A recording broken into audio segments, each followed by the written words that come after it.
Hello and welcome to your English news broadcast live on ERi-TV. It's exactly 10:30 p.m. on Eritrea's local Greenwich from our headquarters at Asmara with your domestic and international news in brief. I'm Zahra Badouri.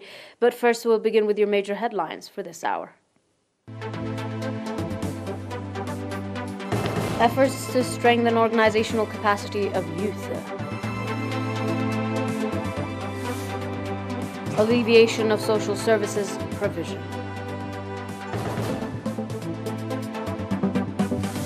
China places sanction on U.S. and Canadian citizens.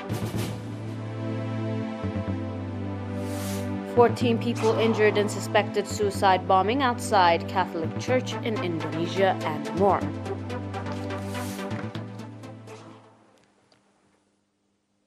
Welcome to your domestic in brief. The heads of the National Union of Eritrean Youth and Students branch in Ansaba region reported that strong efforts is being exerted to strengthen organizational capacity of youth in the region. According to the heads of the union branch, the effort includes expansion of the organization to the level of administrative areas to enable the youth become beneficiaries of the programs designed by the union aimed at strengthening the capacity that of youth. They also indicated that effort is being exerted to develop and expand youth centers in the subzone of Haggaz and Galab, as well as to construct similar youth centers in the other areas of the region in cooperation with the administration and other stakeholders.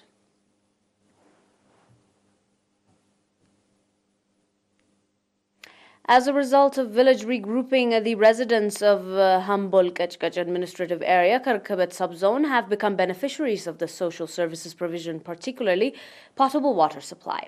Speaking to Arena, the residents stated that after their regrouping, the problem they were facing, such as access to clean water, has been totally alleviated. However, the potable water project that was put in place 8 years ago is exposed to flooding as it is placed near to a flooding area, indicating that prior to the construction of the water project, they were compelled to travel hours and fetch unclean water that caused several waterborne diseases. Hambol Kachkach is one of the 13 administrative areas of Karkabet subzone established by regrouping 8 villages at a central place where health and educational institutions as well as market are put in place.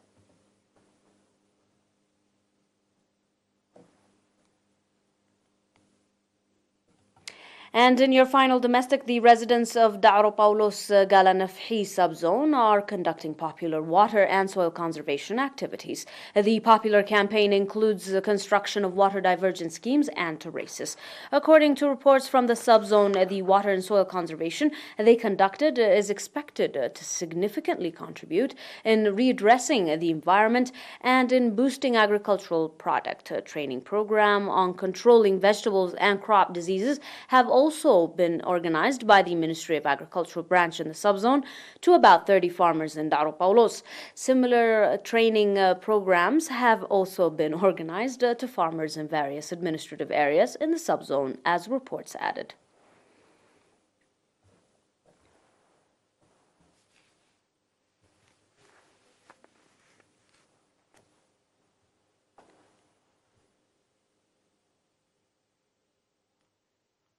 Up next with your international report, do stay with us after this short interval.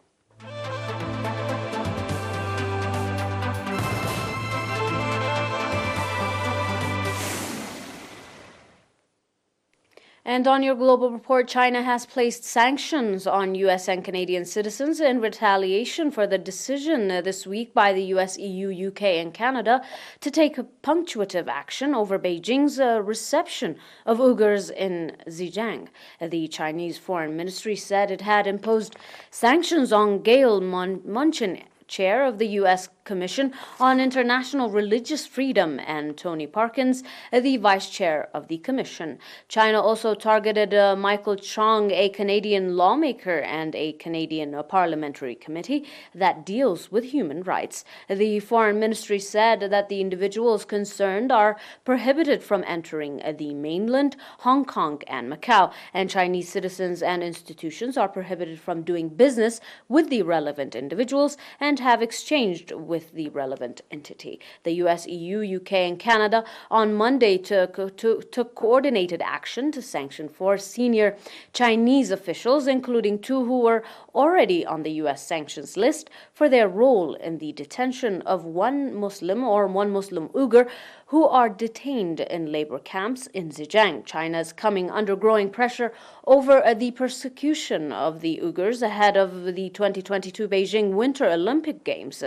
Antony Blinken, U.S. Secretary of State, followed his predecessor, Mike Pompeo, in calling the situation genocide. However, the Canadian and Dutch parliaments have also voted to describe it as genocide as well. China on Monday responded immediately to the Western sanction by imposing retaliation sanctions on European entities and individuals, including members of the European Parliament. On Friday, it put sanctions on 4 UK-based groups and 9 British citizens, including Ian Duncan Smith, the former Conservative Party leader. 14 people were hospitalized with injuries following a suspected suicide bombing outside a church in Makassar city, Indonesia, on Sunday, as police report. The 2 suspected bombers both died, according to Indonesian police, and so far no other deaths have been reported. A security guard who tried to stop 2 suspected bombers from entering the churchyard is among the injured. Indonesian Police Inspector General Argo Yuwono told media. These suspects used a motorbike and denoted outside the church, which was holding an Easter Holy Week service when they were stopped from entering the yard. There has been no immediate claim of responsibility for the attack. Police, however, say that the investigation with the anti-terror unit is ongoing. Authorities were looking into which networks the bombers came from and if the attack was linked to recent arrests of suspected militants, as Reuters news agency reported to Wongo as saying. Indonesian President Joko Widodo saw strongly condemned the attack in a video broadcast, describing the attack as an attack of terrorism. President Widodo further added that he asked the public to remain calm in carrying out their worship, and that terrorism is a crime against humanity and has nothing to do with any religion.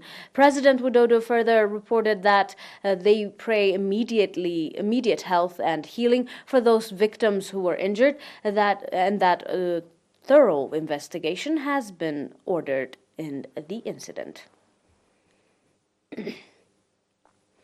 Beijing's residents woke up to yellow skies on Sunday morning as northern China was hit by the second sandstorm in less than 2 weeks. Air pollution ratings surge the upper limit of 500 at 8 a.m. according to data from the City Environmental Monitoring Center, as visibility was reduced to less than 1,000 meters, thus 3,280 feet in parts of the city. Concentrations of PM10, the inhalable particles commonly associated with sand and dust, rose to more than 2,000 micrograms per cubic meter at some monitoring stations. The Beijing government issued a yellow alert for sandstorms and blue alert for strong winds, with meteorological authorities blaming Mongolia as the source. The city's weather bureau advised residents to stay indoor as much as possible, citing health risks. Local residents, however, took the social media to complain about the increased frequency of sandstorms and worsening air quality this year. The Chinese capital city was hit by the worst sandstorm, however, since 2017 on March 15 that same year. On your final report, Pakistan on Friday conducted a successful flight test of the Shaheen-1A surface-to-surface ballistic missile, a statement issued by the military media wing said. The test flight was aimed at revalidating various designs and technical parameters of the weapon system, including advanced navigation system. The missile has a range of 900 kilometers, according to the Inter-Service Public Relations. The flight test was witnessed by Strategic Plan Division's Director General, Lieutenant General Nadeem Zaki Minaj, National Engineering and Scientific Commission's Chairman Dr. Nazar Samar, Commander Army Strategic Forces Commander Lieutenant General Muhammad Ali, as well as the scientists and engineers of strategic organizations within the country. Shaheen 1A, with a sophisticated and advanced guidance system, is a highly accurate missile system. The Strategic Plan Division Chief congratulated scientists and engineers on the conduct of the successful test. He appreciated the technical powers' dedication and commitment of scientists and engineers who contributed wholeheartedly in making the missile launch successful. The ISPR reported that the President, Prime Minister, Joint Chiefs of Staff Committee, Chairman and Services Chiefs also congratulated the scientists and engineers who helped deliver the successful missile test. Last month, the Army had successful tests fired Bureau cruise missile IA, a short-range surface-to-surface ballistic missile capable of hitting land and sea targets with high precaution up to 450 kilometers away. Also in February, the Army had successful conducts that the training launches of nuclear-capable ballistic missile Gazanvi as part of its annual field training exercise. On January 20th, a successful test of the surface-to-surface ballistic missile Shaheen III was carried out also. Dear viewers, that is all for now with your domestic and international news in brief. Until we are back with some more news, stay and enjoy the rest of our programs. But until then, thanks for watching.